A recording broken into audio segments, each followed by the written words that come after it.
Eliza.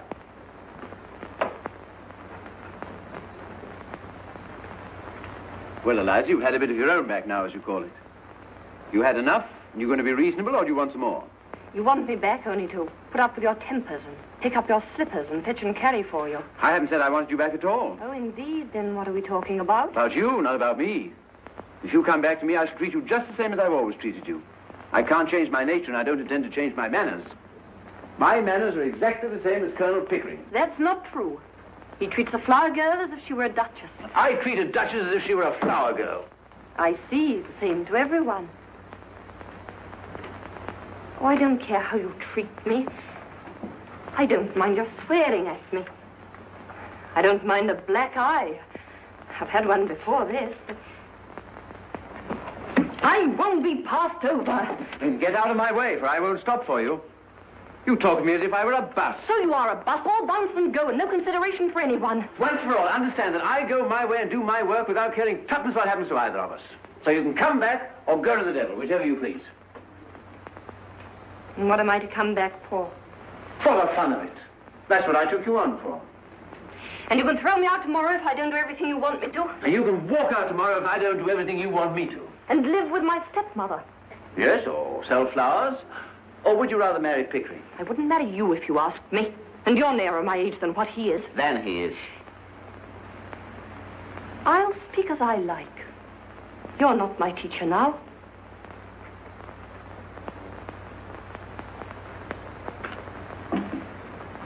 I don't know that Pickering would, though. He's as confirmed an old bachelor as I am. That's not what I want, and don't you think it. I've always had chaps enough wanting me that way. Freddie Hill writes to me, twice and 3 times a day. Sheets and sheets. Blast his impudence. He has a right to if he likes, poor lad. And he does love me. You have no right to encourage him. Every girl has a right to be loved. Well, by fools like that? Freddie's not a fool. Oh. If he's weak and poor and wants me, maybe he'd make me happier than my betters who bully me and don't want me. I can do without you. Don't think I can't.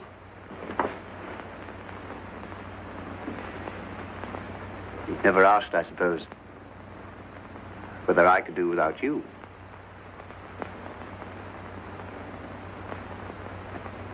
You'll have to do without me. I can do without anybody. I have my own soul, my own spark of divine fire. But I shall miss you, Eliza. I confess that humbly and gratefully. I've become accustomed to your voice and appearance. I even like them, rather. Well, you have them both on your gramophone and in your book of photographs. When you feel lonely, you can turn the machine on. It's got no feelings to hurt. I can't turn your soul on.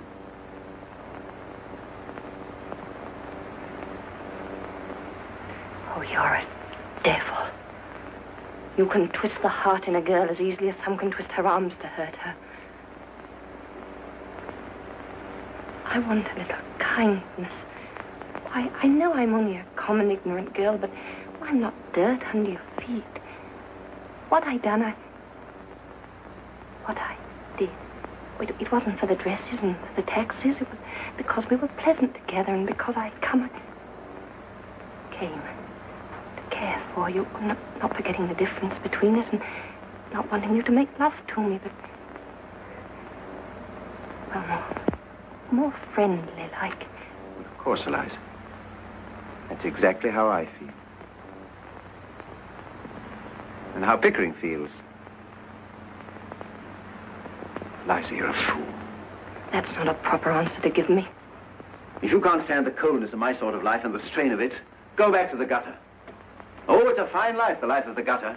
It's real, it's warm, it's violent.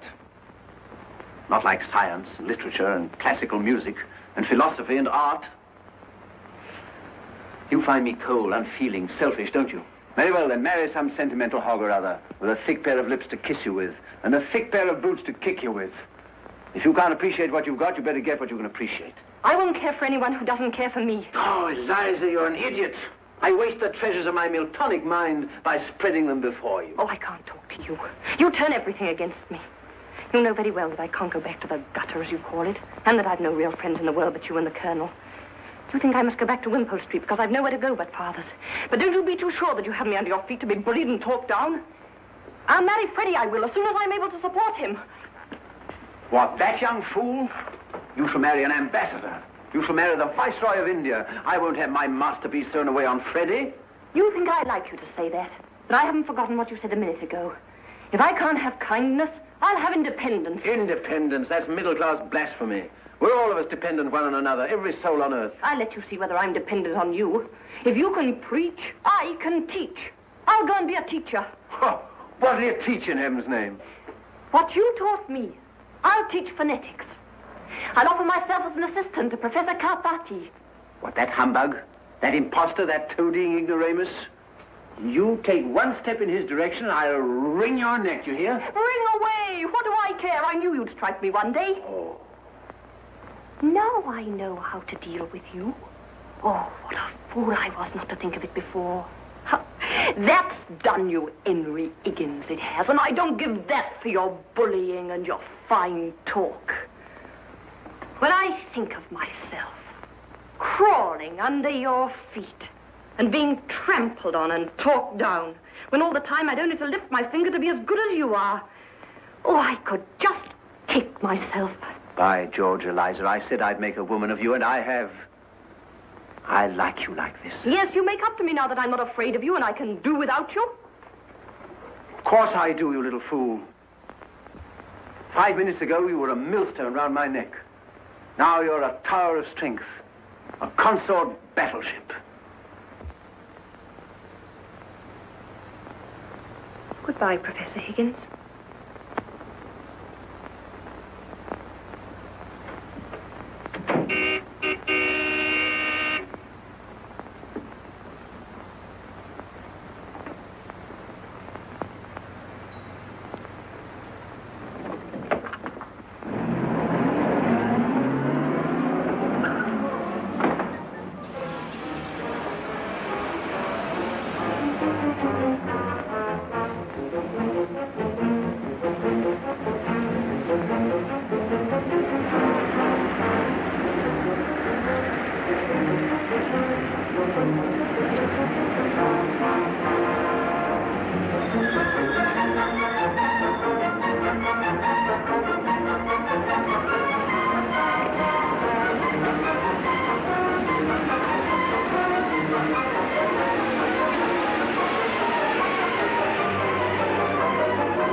You wash my face and hands before I come on it? I shall make a duchess of this draggle-tailed gutter snuff. Oh! In 6 months, in 3 years.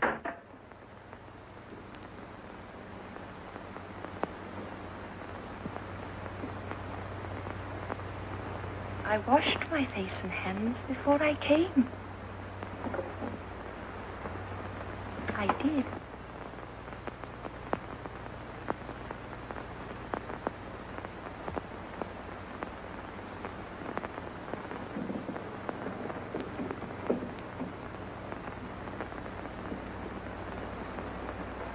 Where the devil are my slippers, Eliza?